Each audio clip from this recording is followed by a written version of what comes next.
الحمد لله رب العالمين والصلاة والسلام على أشرف المرسلين وعلى آله وأصحابه أجمعين. أعوذ بالله من الشيطان الرجيم. بسم الله الرحمن الرحيم. اهدنا الصراط المستقيم صراط الذين أنعمت عليهم غير المغضوب عليهم ولا الضالين. صدق الله مولانا العلي العظيم وصدق وبلغ رسوله النبي الكريم ونحن على ذلك من الشاهدين الشاكرين والحمد لله رب العالمين. تركت فيكم أمرين لن تضلوا ما تمسكتم بهما كتاب الله وسنة رسوله. صدق رسول الله.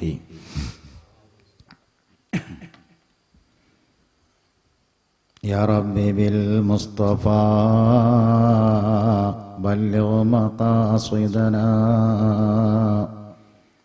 واغفر لنا ما مضى يا واسع الكرم. إن لم تكن في معادي آخذا بيدي فضلا وإلا فقل يا زلة القدم.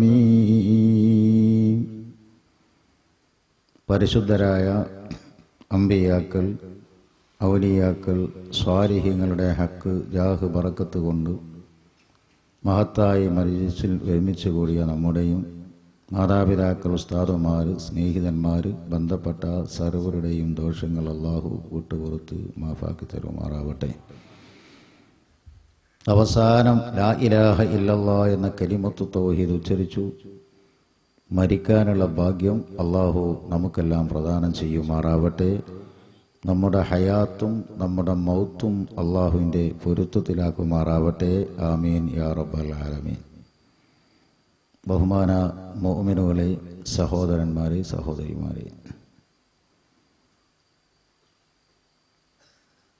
സുന്നത്ത് ജമാഅത്തിൻ്റെ ആശയ വിശദീകരണ പ്രസംഗത്തിലാണ് നാം എല്ലാവരും സന്നിഹിതരായിരിക്കുന്നത്. അതുകൊണ്ട് സുന്നികളോട് എന്നതിൽ ഉപരി മുജാഹിദ് സുഹൃത്തുക്കളും ശരിക്ക് നിഷ്പക്ഷമായി കാര്യങ്ങൾ ചിന്തിക്കണമെന്ന് സവിനയം അപേക്ഷിക്കുകയാണ്. ശരിയായി വസ്തുതകൾ ശരിക്ക് മനസ്സിലാക്കണം. മറക്കടമുഷ്ടി, വാശി എന്ന് പറഞ്ഞാൽ അതൊരു രോഗം. ആ രോഗത്തിന് ചികിത്സയില്ല. കുഞ്ഞായി മൊഴിയർ പറഞ്ഞ പോലെ ചിത്താന്തത്തിനും ചേനത്തലക്കും മരുന്നില്ല. ഈ വാശി, അതുപോലെ ആ തരത്തിലുള്ള ഒരു മത്സരം, അതെനിക്ക് യാതൊരു ചികിത്സയില്ല. ഇന്നത്തെ ഇല്ലൽ ഹിദായത്തു മിൻ മൗലാഹു യുഹ്ദീഹാ. മറുക്കടമുഷ്ടി, വാശി എന്ന് പറയുന്നത് അത് കേവലം ഒരു രോഗമാണ്. ലാ ദവാ അലഹു, അതെനിക്ക് മരുന്നില്ല. ഇല്ലൽ ഹിദായത്തു മിൻ മൗലാഹു യുഹ്ദീഹാ. രാജസയ്യിദായ റബ്ബുൽ ഇസ്സത്ത് നൽകുന്ന ശിഫയല്ലാതെ, അല്ലാഹു ഹിദായത്താക്കലല്ലാതെ അതിന് മാർഗമില്ല എന്നാണ് മഹാന്മാർ പറയുന്നത്. അപ്പൊ ഹിദായത്തിന്റെ അഹ്ലുകാരിൽ നാം എല്ലാവരെയും അല്ലാഹു ഉൾപ്പെടുത്തുമാറാവട്ടെ. സുന്നികളാകുന്ന നമുക്ക് ഒരുപാട് തകരാറുകളുണ്ട് എന്നാണ് മറുകക്ഷികൾ അവകാശപ്പെടുന്നത്. അഥവാ മുജാഹിദ്, ജമാഅത്ത്, തബ്ലീഗ് തുടങ്ങിയ എല്ലാ കക്ഷി. എന്താണ് സുന്നികളുടെ അടുക്കലുള്ള തകരാറ്? നമുക്ക് ആ ഭാഗങ്ങളെ വളരെ സംക്ഷിപ്തമായി ചിന്തിക്കുമ്പോൾ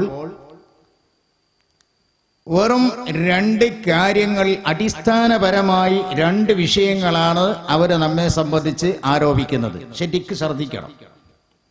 ഒന്ന്, അള്ളാഹുവിന്റെ പരിശുദ്ധാത്മാക്കളായ അമ്പിയാക്കളെ, ഔലിയാക്കളെ സ്നേഹിക്കുന്നവരാണ്, അവരെ ബഹുമാനിക്കുക, ആദരിക്കുക ചെയ്യുകയാണ് എന്ന് പറഞ്ഞുകൊണ്ട് അള്ളാഹുമായി മാത്രം നടത്തേണ്ടുന്ന കാര്യങ്ങള് ആ മഹാത്മാക്കളുമായി നടത്തുക വഴി യഥാർത്ഥമായ തൗഹീദ് കൈയൊഴിച്ചവരാണ് സുന്നികൾ.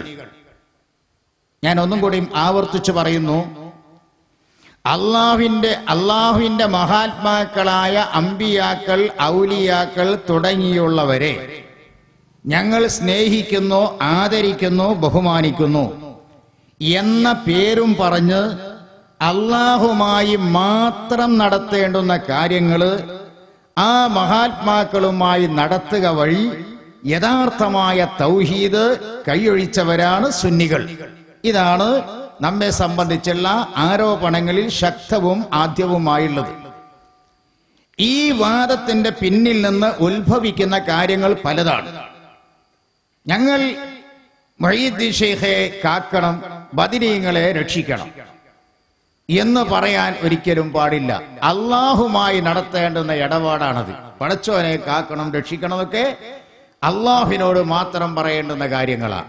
അത് ഈ മഹാത്മാക്കളുമായി നടത്തുക വഴി യഥാർത്ഥ തൗഹീദ് കൈയൊഴിച്ചു. ആ അടിസ്ഥാനപരമായ വാദത്തിന്റെ പിന്നിൽ നിന്ന് ഉത്ഭൂതമാകുന്ന ആശയങ്ങളാണ് തവസ്സുൽ, ശിർക്ക്, ഇടതേട്ടം, ഇസ്തിഗാസ, നേരെയുള്ള സഹായാഭ്യർത്ഥന ശിർക്ക്, മൗലിദ്, റാത്തീബ്, കുത്തുബിയത്ത്, ഹദ്ദാദ് തുടങ്ങിയുള്ള സർവം ശിർക്ക്, പുണ്യാത്മാക്കളായ ഔലിയാക്കൾ, ആരിഫീങ്ങളുടെ മസാറുകൾ സിയാറത്ത് ചെയ്യൽ കഠിന ശിർക്ക്, മഹാത്മാക്കളോട് തബറുക്കാത്തുകൾ സ്വീകരിക്കല്, പരിശുദ്ധാത്മാക്കൾ അന്തി ഉറങ്ങുന്ന സ്ഥലം മുതബറക്കാണ് എന്ന് മനസ്സിലാക്കല്, ഇതെല്ലാം പരമ അബദ്ധമാണ്. ഇതെല്ലാം ഈ ഒന്നാമത്തെ ഖണ്ഡികയിൽ ഉൾപ്പെടുന്നു. നല്ലോ മനസ്സിലാക്കണം. നമ്മൾ സാധാരണ വയലുറം എന്ത് പോലെ പറ്റി പറഞ്ഞു, നല്ല ചീത്ത പറഞ്ഞില്ലേ, നന്നാക്കി പറഞ്ഞു. ഇവിടെ ആ വിഷയമല്ല. ഇത് ശരിക്കും നിങ്ങൾ പഠിക്കുക. എന്നാ പിന്നെ നമ്മൾ ഈ സുന്നളിയിൽ ഒരു താറാണ്ട് കുറച്ചൊക്കെ അതിലുണ്ട്, കുറച്ചൊക്കെ അതിലുണ്ട്, ഓരോ ഒരു വസ്തുവിനും പറ്റൂല. കുറച്ചൊക്കെ അതിലുണ്ട്, കുറച്ചൊക്കെ അതിലുണ്ട് എന്ന് പറയുന്ന പോലെയാണ് വളരെയധികം കരുതേണ്ടത്. പ്രിയപ്പെട്ട സഹോദരന്മാരെ, രണ്ടാമത് ഇവരുടെ വാദം ഖുർആനും സുന്നത്തും സ്വീകരിക്കണം എന്നാണ് മുഹമ്മദ് നബി സല്ലല്ലാഹു അലൈഹി വസല്ലമ പഠിപ്പിച്ചിരിക്കുന്നത്. തറക്തു ഫീക്കും അംറൈനി ലൻ തളില്ലു മാ തമസ്സക്തും ബിഹിമാ കിതാബുല്ലാഹി വസുന്നത്തു റസൂലി. ഖുർആനും സുന്നത്തും ഞാൻ നിങ്ങളുടെ മുമ്പിൽ സമർപ്പിച്ചു. അത് മുറുകെ പിടിച്ചാൽ നിങ്ങൾക്ക് മതപരമായ അബദ്ധങ്ങളോ തെറ്റുകളോ കുറ്റങ്ങളോ വരില്ല, സംഭവിക്കില്ല എന്ന് പ്രവാചകൻ നമ്മുടെ മുമ്പിൽ പറഞ്ഞു. ഈ അടിസ്ഥാനത്തിൽ നാം സ്വീകരിക്കേണ്ടുന്ന അടിസ്ഥാന രേഖകൾ പരിശുദ്ധ ഖുർആൻ, തിരുസുന്നയാണ്. എന്നാൽ നമ്മുടെ പള്ളിയിലുള്ള ഉസ്താദിനോട് ഒരു മസാല ചോദിച്ചാൽ വേഗം മൂപ്പരെടുക്കല് ഫത്വൽ മുഈന, ഷാഫി മദ്ഹബിൽ എന്തു പറഞ്ഞു, അല്ലെങ്കിൽ മഹല്ലി, അല്ലെങ്കിൽ തുഹഫ, മുഗ്നി പോലുള്ള കിതാബുകളാണ്. അള്ളാന്റെ റസൂല് പറഞ്ഞോ ഫത്വൽ മുഈക്ക് നോക്കിക്കോന്ന്, അല്ലെങ്കിൽ മഹല്ലി നോക്കിയിട്ട് വിരി പറഞ്ഞോ എന്ന് അള്ളാന്റെ റസൂല് പറഞ്ഞോ? ഇല്ല. അള്ളാന്റെ റസൂലുകളെ പഠിപ്പിച്ചത് ഖുർആൻ മുറുകെ പിടിച്ചോ, ഹദീസ് പിടിച്ചോന്നാ, അതിന്റെ അപ്പുറം വർത്താനല്ല. അപ്പൊ ഏതെങ്കിലും ഒരു മുസ്ലിയാക്കന്മാര് ഇന്ന് ഹദീസ് കൊണ്ടോ ഖുർആൻ കൊണ്ടോ ആണോ നിങ്ങൾക്ക് ഈ മസല പറഞ്ഞിരുന്നത്? നൂറുൽ അബ്സാറും ഫത്വൽ മുഈനും അതുപോലുള്ള ഷാഫി മദ്ഹബിന്റെ കിതാബുകൾ, അല്ലെങ്കിൽ ഹനഫിയില്, അല്ലെങ്കിൽ ഹംബലി, അല്ലെങ്കിൽ മാലിക്കി, ഈ നാലിലൊരു മദ്ഹബിലാണ്. നബി സല്ലല്ലാഹു അലൈഹി വസല്ലം ഏത് മദ്ഹബുകാരനാണ് സുഹൃത്തെ? സുന്നീനോടാ ചോദിക്കുന്നത്. നബി ഏത് മദ്ഹബുകാരനാ? ഷാഫിയാണോ, ഹനഫിയാണോ, ഹംബലിയാണോ, മാലിക്കിയാണോ? അബൂബക്കർ സിദ്ദീഖ് റളിയല്ലാഹു അൻഹു ഏത് മദ്ഹബുകാരനാ? ഷാഫിയോ, ഹനഫിയോ, ഹംബലിയോ, മാലിക്കിയോ? അപ്പൊ പീഡിയക്കൊലയുമ്പോൾ ഈ ചോദ്യം നമ്മളോട് ചോദിച്ചാൽ മറുപടി പറയാൻ ചിലപ്പോൾ പെട്ടെന്ന് ചിലക്ക് സാധിച്ചെന്ന് വരില്ല. അപ്പോൾ അവർ, ഞാൻ ആ മുസ്ലിയാരോട് ചോദിച്ചു, നബി ഷാഫി മദ്ഹബുകാരനാണോ? പറഞ്ഞില്ല. സിദ്ദീഖ് എന്നവരങ്ങനെയാണോ ചോദിച്ചു. ഒരൊറ്റ ആളെ പറ്റിയും ഒരു മറുപടി അയാൾക്ക് പറയില്ല, ഉത്തരം മുട്ടി. പിന്നെ എന്താ ആദർശാത്? അപ്പൊ ഉത്തരം മുട്ടിയാൽ ആദർശം ശരിയല്ല. മുമ്പൊരാൾ ചോദിച്ചു, അള്ള മുസ്ലിമാണോ? ആ ചോദ്യകർത്താവിന് മറുപടി കിട്ടിയിട്ടില്ല അത്രേ. അപ്പൊ ഞാൻ ചോദിച്ചു, ഉത്തരം മുട്ടി എന്ന് പറഞ്ഞ ന്യായം ശരിയല്ല. അതുകൊണ്ട് ഈ